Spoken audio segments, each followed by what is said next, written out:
Tem um novo caso de feminicídio agora aqui em São Paulo. Dessa vez, o crime aconteceu na Brasilândia. Essa história vai pegar você, uma história muito forte.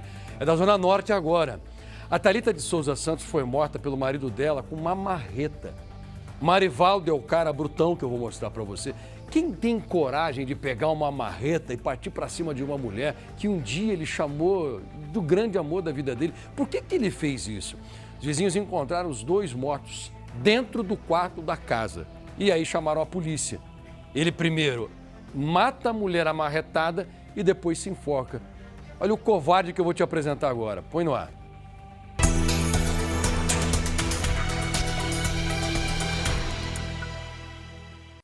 Uma discussão, um pedido de socorro e minutos depois, dois corpos dentro de um quarto.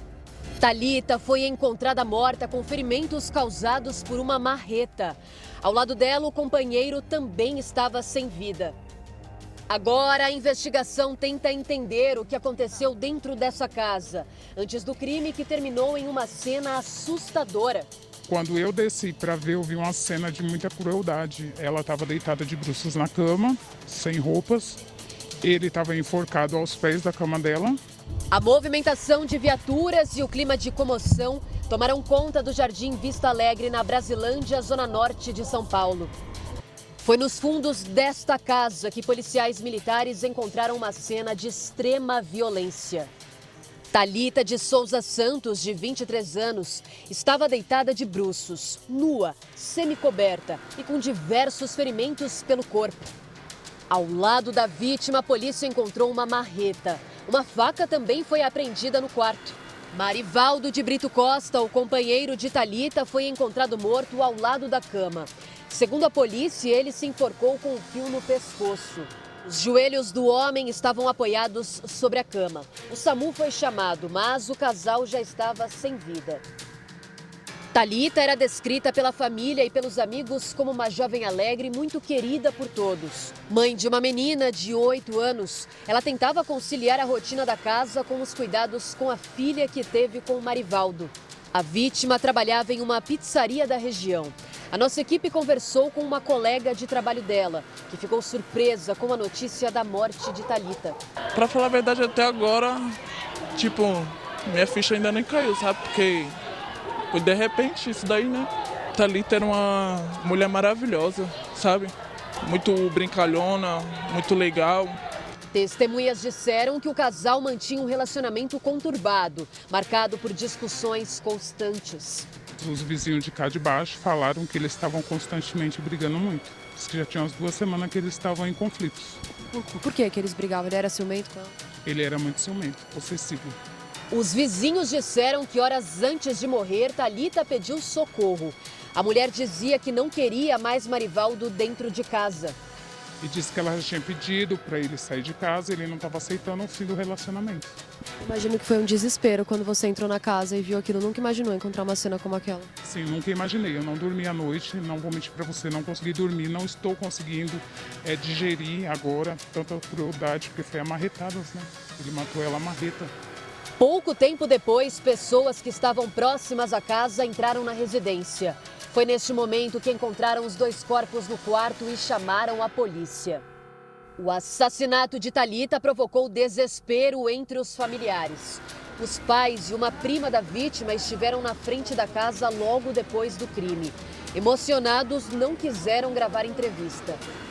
A principal linha de investigação é de feminicídio seguido de suicídio. Segundo relatos ouvidos pela investigação, as brigas entre o casal ficaram mais frequentes e intensas nas 2 últimas semanas antes da morte da jovem. Mas o pai disse aos investigadores que conversava frequentemente com a filha e que nunca soube de agressões anteriores. Ele também disse que soube pelos vizinhos que Thalita pretendia se separar. A polícia agora quer entender se a decisão de colocar um fim no relacionamento pode ter motivado o crime. Peritos da Polícia Científica analisaram o quarto onde o casal foi encontrado. A investigação agora busca reconstruir o que aconteceu nos últimos minutos antes das mortes. A motivação do crime ainda é desconhecida. Enquanto a investigação avança, familiares e amigos tentam entender como uma discussão terminou em um crime tão brutal. Sim, é mais um feminicídio, né, na Zona Norte, que cadê a lei do Brasil, que nós não temos, é só uma lenda, né? Essa medida protetiva não existe mesmo, é só um papel e nome, porque cadê na realidade? Os casos de feminicídio dispararam no Brasil. No primeiro trimestre deste ano, houve um aumento de 70% em relação ao mesmo período do ano passado. Entre janeiro e março de 2026, foram 399 vítimas. O estado de São Paulo lidera o ranking com 86 casos. O número representa o trimestre mais letal para as mulheres nos últimos 11 anos, desde o início da série histórica do Sistema Nacional de Informações de Segurança Pública, que reúne dados a partir de 2015.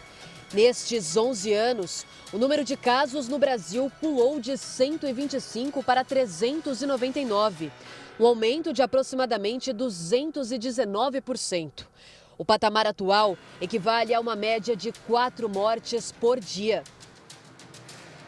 14h06, 14 horas, 6 minutos. Passar é acaso muito forte, eu sei que é. Estava conversando agora com a nossa diretora Cláudia Ied e ela falou de algo muito importante, que é a verdade. O jornalismo também tem essa função, não é só de informar as pessoas, mas de tentar construir uma sociedade melhor.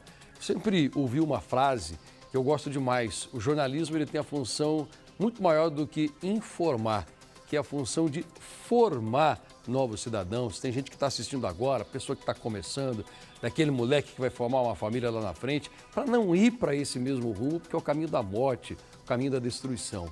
Sei que é um assunto extremamente pesado, mas tão necessário. E essa é a função aqui do Balanço.